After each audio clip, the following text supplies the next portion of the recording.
సత్యసాయి జిల్లాలో టీడీపీ కక్ష సాధింపు చర్యలు రోజు రోజుకు పెరిగిపోతున్నాయి. పెన్షన్ రావాలంటే టీడీపీ నేతలను కలవాలంటున్నారు అధికారులు. రామగిరి మండలంలో పెన్షన్లను టీడీపీ నేతలు బెదిరించడమే కాదు, తమ ఓట్లు వేయని వారికి పెన్షన్ ఇవ్వవద్దని అధికారులకు టీడీపీ నేతలు ఆదేశాలు ఇస్తున్నారు. మరోవైపు తమ పెన్షన్ డబ్బుల కోసం టీడీపీ నేతలను ఎందుకు కలవాలని ప్రశ్నిస్తున్న అవ్వాతాతలు.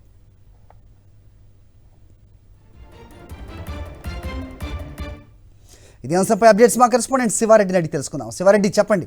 సో అవతాతల ప్రశ్న చాలా రీజనబుల్గా ఉన్నట్టు కనిపిస్తోంది. సో ఎందుకు కలవాలి టీడీపీ నేతలను? కలవనట్టయితే కనుక వాళ్ళ పెన్షన్ రాకూడదంటూ టీడీపీ నేతలు ఆదేశాలు ఇస్తున్నట్టుగా కూడా వార్తలు అందుతున్నాయి. ఏం జరుగుతోంది అక్కడ? అప్డేట్ చెప్పండి.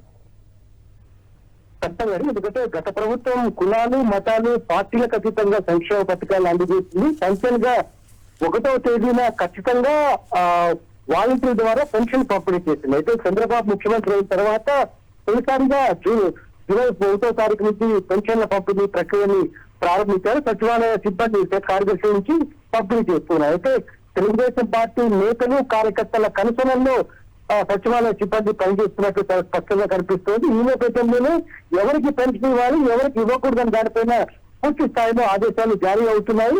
ఆ నేపథ్యంలోనే తమకు ఓటు వేయని వారికి, అదేవిధంగా తమకు వ్యతిరేకంగా ఉన్న వారికి పెన్షన్ ఇవ్వకుండా టీడీపీ నేతలు అడుగడుగుగా అడ్డుపడుతున్న వాతావరణం కనిపిస్తోంది.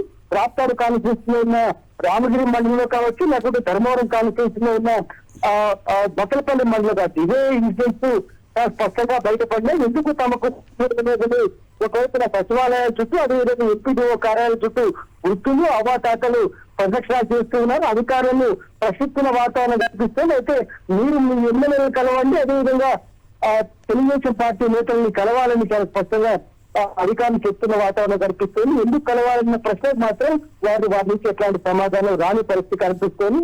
ఇది ముమ్మాటికి కక్ష సాధింపు చర్యల్లో భాగంగానే కనిపిస్తున్నట్లు స్పష్టంగా అర్థమవుతోంది. అవాతాతలు కూడా అదే ఆరోపణలు చేస్తున్న వాతావరణం కనిపిస్తోంది. అది రైట్. ఈ పరిస్థితి ఎప్పటి వరకు కొనసాగే అవకాశం ఉందంటే, ఇది అధికారుల దృష్టికి తీసుకెళ్లిన వృధా అనేది ప్రస్తుతం ఈ మధ్య జరుగుతున్న సంఘటనల ద్వారా తెలుస్తున్న నేపథ్యంలో మరి అవ్వా తాతలు కావచ్చు, పెన్షన్ రాని వాళ్లకు ఏంటి ఇప్పుడు అండా అంటే ఏం చెప్తారు? ఖచ్చితంగా ప్రభుత్వం దీనిపైన వెంటనే స్పందించాలి. ఎందుకంటే పెద్ద పెద్ద పదవులు ఉన్న ముఖ్యమంత్రి కావచ్చు, డిప్యూటీ సీఎం కావచ్చు, లేకపోతే ఐఏఎస్ అధికారులు ఎవరైతే కలెక్టర్లుగా ఉన్నారు వారు వెంటనే స్పందించాలి.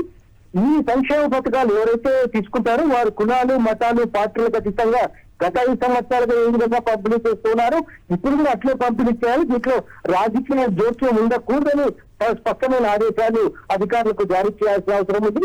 టీడీపీ నేతలు కూడా పూర్తి స్థాయిలో కట్టడి చేయాల్సిన బాధ్యత పోలీసు అధికారులపై ఉందని చెప్పాలి. Hari. All right Sivareddy, thanks for the inputs.